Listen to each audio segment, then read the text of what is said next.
Gentlemen, you're both political professionals. Give us some perspective here. Matt Makoviak, what should people make of this poll?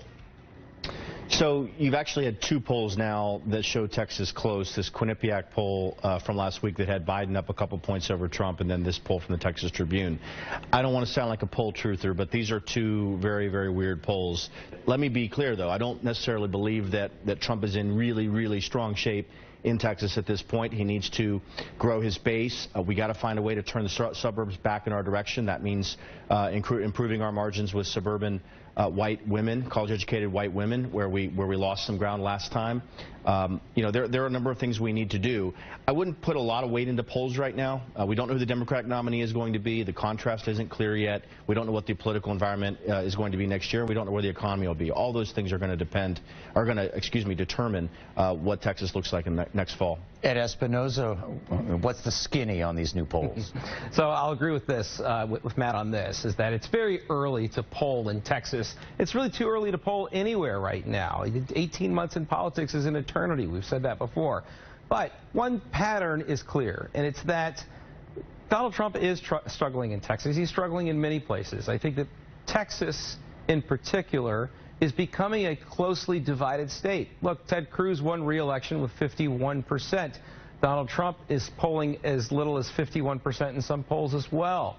So whether it's 39% or 51%, he doesn't have the dominant lock on this state that some people would like you to believe that he has. And there's a couple of reasons for that. One is I think that people are really fed up with his antics on Twitter.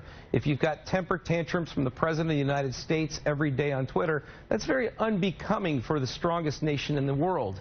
The other thing is I think that people are really tired of the disinformation and the lies coming out of the White House. Sooner or later, there's got to be a stop to it. And right now, these polls are showing people's frustration. Will it show like that in 18 months? I don't know. But I do know that that's what we're seeing right now. Matt Makoviak, what sort of motivation will polls like these give to the Trump campaign? Well, I mean, I agree with that. I think it's really early to be polling at this point. Of course, you know, our eyes gravitate towards it. It you know, provides some fodder for debate and for discussion. Look, I think the Trump campaign is polling. They're polling in battleground states. There was a leak just in the last few days about a worst-case scenario in some states, which I don't put a lot of you know, real confidence in. Look, a lot of this depends on models, right? If you have an election turnout model that looks like 2018, then yes, Trump is going to be in trouble in a lot of places. If it looks more like 2016 in a presidential election cycle, he has a path to winning re-election.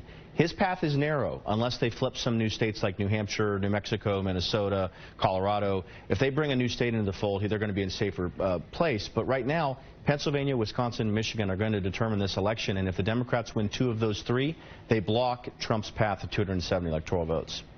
Ed Espinoza, with these polls in mind, you know, you still have all these Democratic candidates for president. The polls will change once that field is narrowed down, or how do you approach that? Yeah, look, Republicans will come up with any reason or justification to oppose the nominees as well as they can. But the bottom line is this. When you're looking at Donald Trump and you have the question, are you better off now than you were 4 years ago, the old Reagan line, the George Bush line they used to use back in the 80s. You can ask the same question with Donald Trump. And the question I think that you have to add to that is, do you feel as confident in the leadership of your country as you did 4 years ago or 8 years ago or any time in the past?